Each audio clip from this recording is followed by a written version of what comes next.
Imagine um país uma vez cheio de esperança, um lugar onde as pessoas acreditavam que poderiam construir um futuro melhor. Esse era o Burkina Faso. Por anos, foi liderado por Blaise Compaoré, um homem que manteve um controle firme sobre o poder. Para alguns, ele era um símbolo de estabilidade, para outros, seu governo parecia sufocante, pois ele dependia de um controle rigoroso para se manter no comando. Então veio 2014 e tudo mudou. O povo de Burkina Faso havia atingido seu limite. Multidões tomaram as ruas, suas vozes subindo em uníssono contra os planos de Compaoré para mudar as regras e estender seu tempo no poder. Eles não estavam apenas com raiva, estavam determinados a recuperar seu futuro e conseguiram.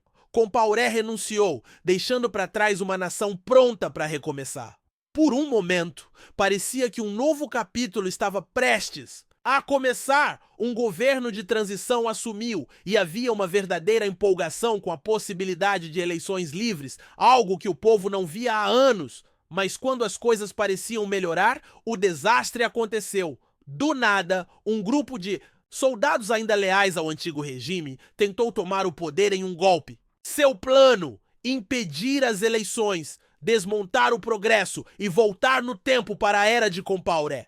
Foi uma jogada ousada e ameaçou desfazer tudo o que o povo havia conquistado com tanto esforço, mas o povo de Burkina Faso não aceitou. Mais uma vez, tomaram as ruas e sua mensagem foi clara: não deixariam sua liberdade conquistada com tanto esforço escapar. Até mesmo o exército começou a se fragmentar, com alguns soldados se voltando contra os conspiradores do golpe. Em poucos dias, a revolta foi derrotada e o governo de transição recuperou o controle.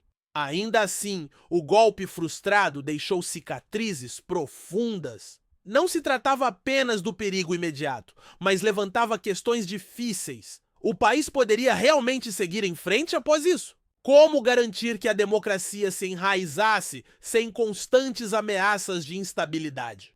Avançando para 2025, Burkina Faso enfrentava outro ponto de inflexão. O governo fez um anúncio surpreendente. Ofereceria anistia àqueles envolvidos no Minunoel. Golpe! A decisão causou um choque em todo o país e além.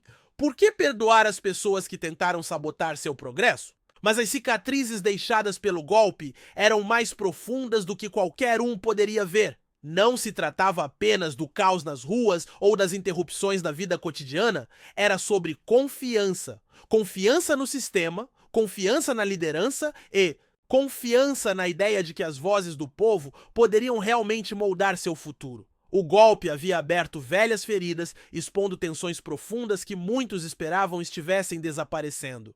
Era um lembrete claro de como a jornada de Burkina Faso rumo à democracia era delicada. Para o novo governo, as apostas não poderiam ser mais altas. Eles estavam andando por uma corda bamba, equilibrando a necessidade de justiça com a necessidade de manter a paz instável. O que fazer com aqueles que tentaram destruir tudo? Puni-los poderia satisfazer os apelos por justiça, mas corria o risco de gerar mais instabilidade.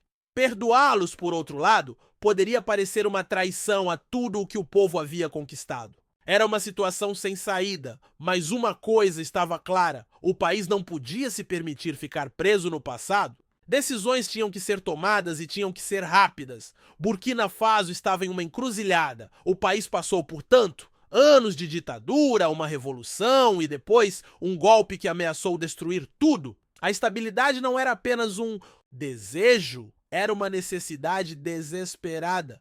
Mas como seguir em frente quando as feridas do passado ainda estavam frescas? Alguns poderiam dizer: por que não simplesmente esquecer o que aconteceu e seguir em frente? Parece simples, certo? Mas aqui está o ponto. O que aconteceu em 2015 não foi apenas um incidente passageiro, não era algo que você poderia varrer para debaixo do tapete. Foi um momento que poderia ter mudado tudo.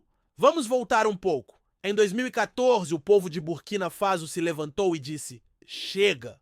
Eles expulsaram Blaise Compaoré, um homem que estava no poder há décadas. Foi uma vitória histórica e pela primeira vez em anos, o país parecia estar à beira de uma verdadeira mudança. Eleições livres estavam no horizonte e as pessoas Ousaram sonhar com um futuro democrático. Então veio o golpe. Um grupo de soldados leais ao antigo regime decidiu que não estava pronto para abrir mão do poder que desfrutava há tanto tempo. Não se tratava apenas de quem estava no comando, era uma batalha pela alma da nação.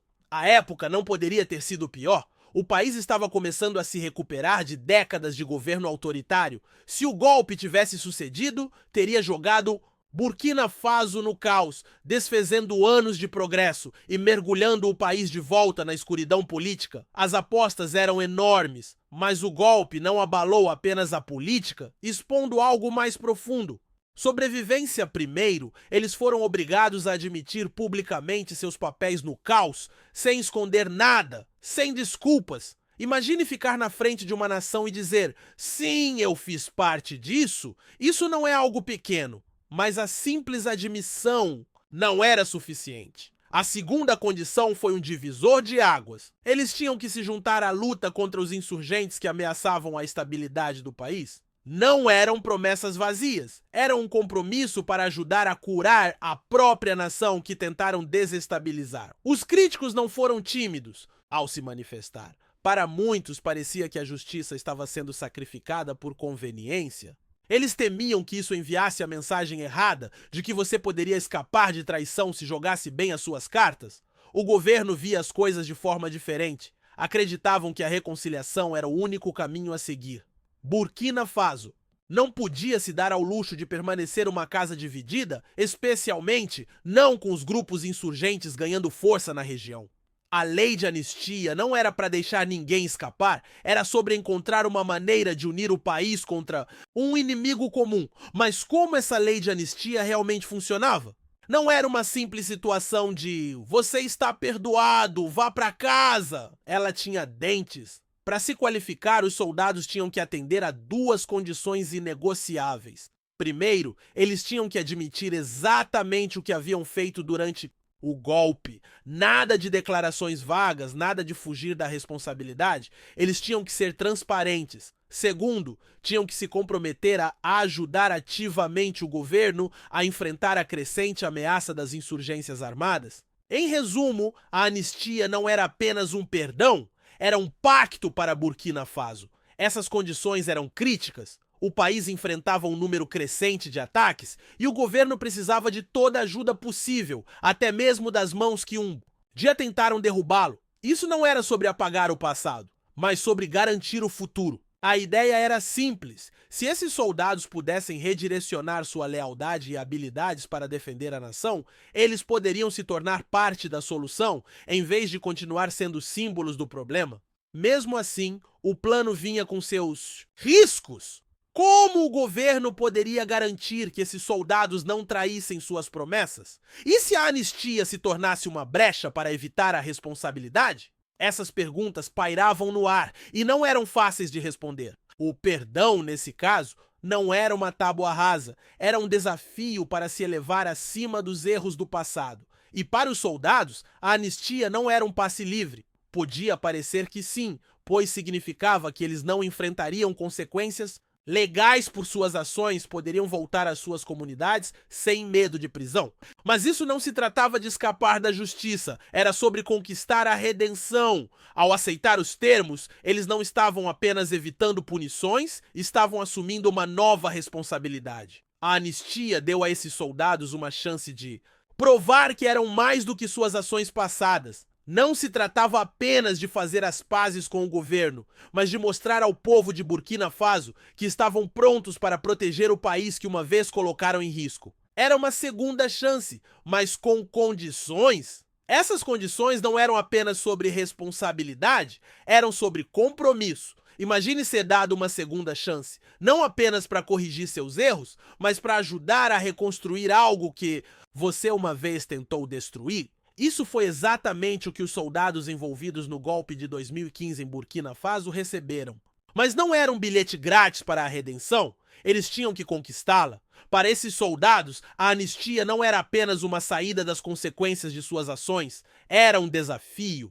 Pense nisso, eram as mesmas pessoas que uma vez colocaram em risco a frágil democracia de Burkina Faso. Agora estavam sendo solicitados a ajudar a protegê-la, em troca de perdão. Eles tinham que provar sua lealdade, não apenas ao governo, mas ao povo que haviam traído. Mas isso era justo? Alguns argumentaram que não. O perdão em uma escala tão grande parecia controverso. Como perdoar alguém que tentou destruir tudo pelo que você lutou? Os críticos perguntaram. Isso não seria só deixá-los escapar? Para o governo, porém, a decisão não era sobre deixar alguém escapar facilmente, era sobre sobrevivência, tanto para a democracia do país quanto para o seu povo. Depois de décadas de ditadura e caos político, Burkina Faso finalmente estava começando a avançar para algo melhor. O golpe foi um alerta, mostrando quão delicado esse progresso era. Se o governo não agisse de forma decisiva, as divisões criadas pelo golpe poderiam arrastar o país para trás, desfazendo anos de mudança conquistada com dificuldade. Então, os líderes tomaram uma decisão ousada: oferecer anistia como uma forma de curar e avançar. Não se tratava apenas de perdoar indivíduos, mas de criar um caminho para a paz e a unidade.